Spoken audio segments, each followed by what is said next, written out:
Welcome to the Healthcare Provider Happy Hour. This is a safe space where we invite healthcare providers to unapologetically be themselves after the working day. My name is Jennifer George, and each week I will connect you with guests and stories that will help transform your stress to success and fulfillment. Are you with me? Grab your drink of choice and let's chat.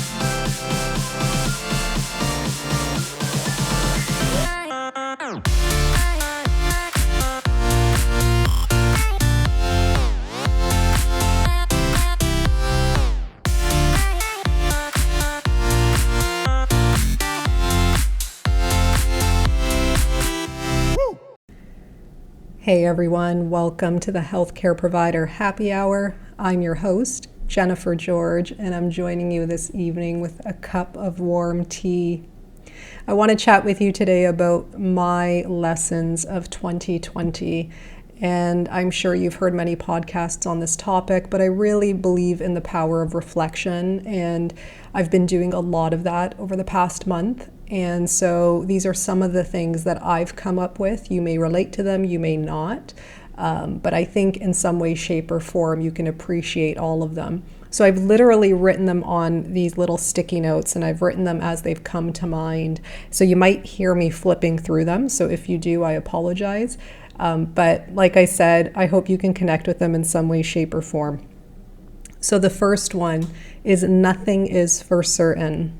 Okay, just appreciating the fact that there is always uncertainty, and there has always been uncertainty, but because of the craziness of this year, it's almost like we've had a peak in uncertainty because even our most basic freedoms have felt like they've been limited, right? So we feel like our world is getting smaller and smaller. But at the end of the day, just understand that uncertainty is nothing new, but it's just happening way closer to home, and it's happening more collectively closer to home.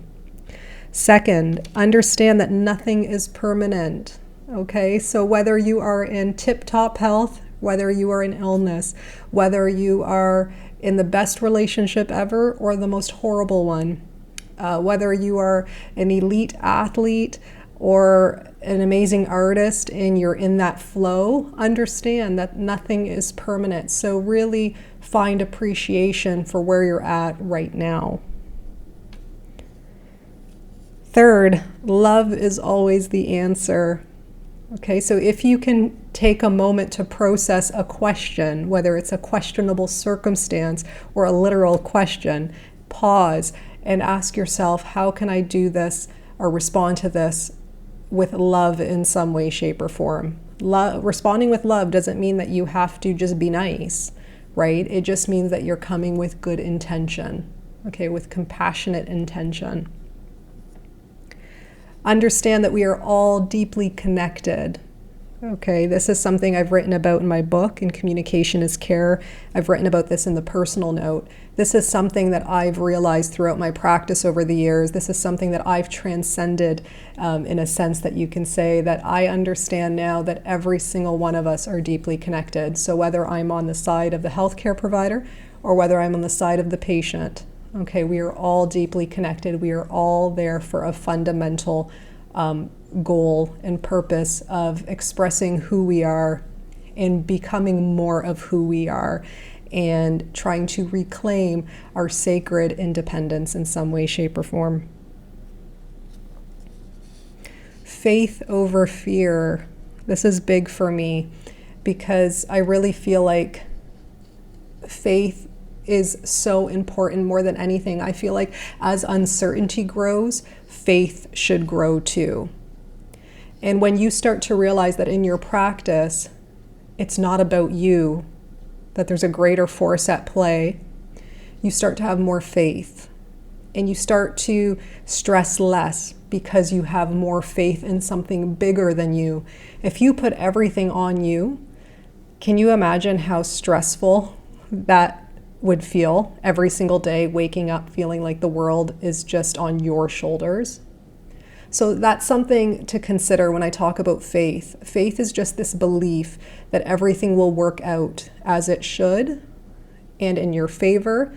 It might not be the easiest road, but you just want to have faith that it will all work out in the end. And when you can bring that faith forward in your practice, people will start to see you in a different light, and they'll start to share that, maybe not literally, but they'll start to share that same energy. Next, gratitude in the now. This is powerful, okay? Because gratitude is, I've talked about this on many podcasts. Gratitude is like, it's a practice, it's a way of living, it's a way of being. And I think by emphasizing the now, it's so important to realize how important little things are and how big they actually are in our lives. So gratitude in the now just makes you realize that there's so much more to be grateful for. You might find that when you do your gratitudes, you're writing the same things over and over. And if you are, then that means that you're not being fully present.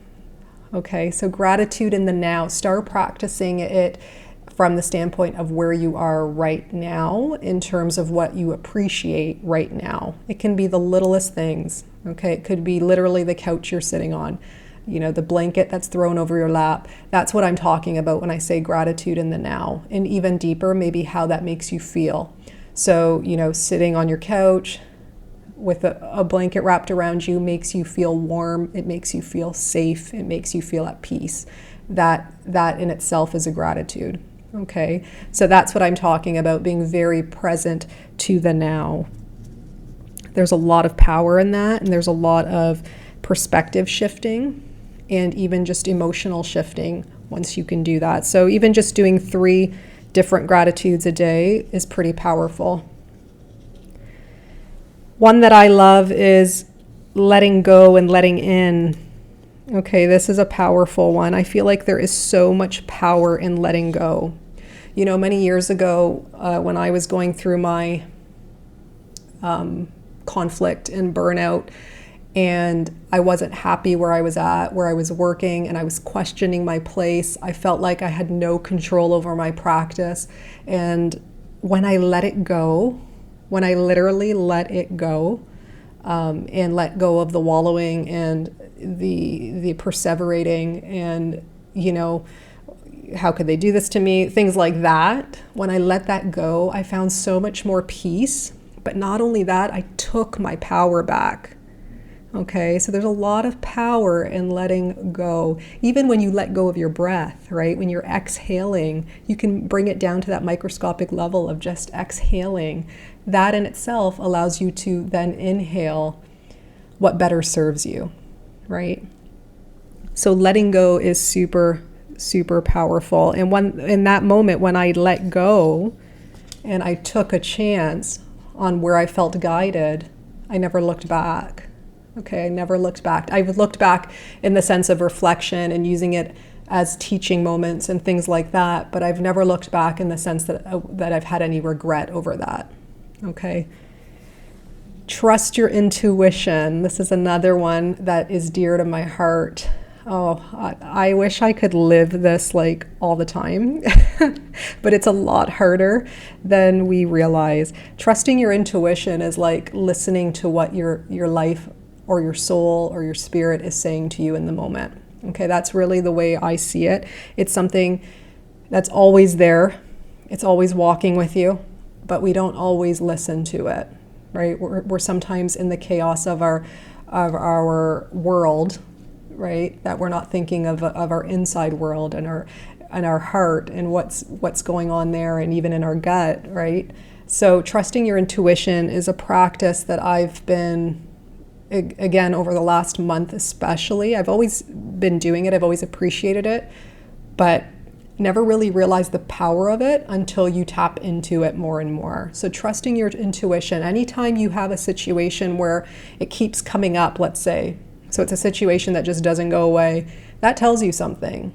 Or if it's like a questionable situation and you're like, I'm not sure how I feel about that, and you can't get relief from anything else around you, perhaps, you might want to tap inward more, okay? And take the time you need to do that, I think it's really important to ask for time if a decision needs to be made, to say, you know what, I need to think about this. I need to sit with this for a while, which is basically sitting with your intuition, sitting with yourself, okay? And I'll get back to you, right? And then that's where you might even set that boundary for yourself as well. Set that boundary for your intuition. Another one is energy is everything, okay? This is huge. And I mean, energy can be in so many different ways, right? People talk about energy in terms of your reserves, in terms of input and output, or even in terms of connection. I'm talking about more connection. So I really believe, and some people will say this is karma, right? I really believe that the energy you put out is the energy you will get back. The moment you put it out, it's already coming back, or it's already come back, or you're going to see it soon, okay? And I don't know if you've had moments like this, but I know I've had moments where I've received a certain type of energy and I thought, oh, okay, then what kind of energy am I putting out there to have received this kind of energy, right? So remember, try not to make it about somebody else in that sense. Try to make it more about your own learning of yourself, your own inward communication, okay? Back to your intuition, back to your spirit. Another big one is your circle. Who is in your inner circle? And I'll tell you something about your inner circle. Your inner circle is either helping you or hurting you. Okay, and this is just something that people have to get real with. I mean, we all do, right? Nobody is perfect all the time. People grow, people change, and that's okay. But you want to be able to grow with that. And I've heard somebody say in the past, you either grow together or you grow apart. And that's the pain of growth, okay? Even when you're feeling successful and you're feeling in flow, you might have to be sacrificing something, or a friendship or a relationship along that way. And there's no ill intention in that. It's just the way life goes sometimes. And you have to ask yourself, is this person helping me or hurting me? Right? Not intentionally hurting you, right? That's not what I mean. I just mean in terms of your energy and in terms of your what it is that you want for your life. Your circle should be supportive. They should be honest, right? They should be honest, but they should also be uplifting and supportive and encouraging. Okay? They shouldn't make you feel like you're alone when you're with them, if that makes sense. Okay? I know as an introvert, it's very easy for me to feel alone, even in the most busiest places, okay? And that's more of an internal thing, and I know that about myself. So when I'm with my circle, or with some of them or whatever, I pay attention to how they make me feel. And if I don't feel in my best self in that moment, if I don't feel that I can be myself in that moment, then I really will distance myself. That's just the way I operate, to preserve my own energy, to preserve my own dignity, to honor myself. But it has nothing to do with disrespecting anybody else. So food for thought there. Another one is about reflection here. Reflection is growth, okay? If you are not reflecting on your life experiences, not wallowing, not dwelling, that's not what I mean. Reflection is, because if you're coming from a place of wallowing, worrying, dwelling, then you're giving power away, right? You're giving power away to whatever it is that you're thinking about, and you're also thinking that it's completely out of your control. That's what kind of wallowing and worrying and perseverating on those things are.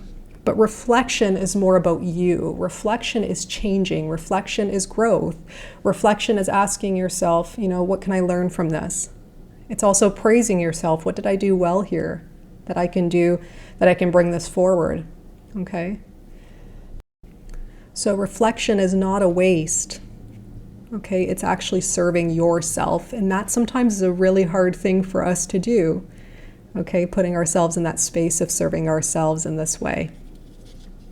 And finally, recognizing for myself that I'm always learning at life. I think it's important to know that life is always speaking to us, okay? And I know you've heard that before. I know Oprah says this all the time, but a lot of other people do too, is that your life is always talking back to you, okay? It's always responding. It's always with you.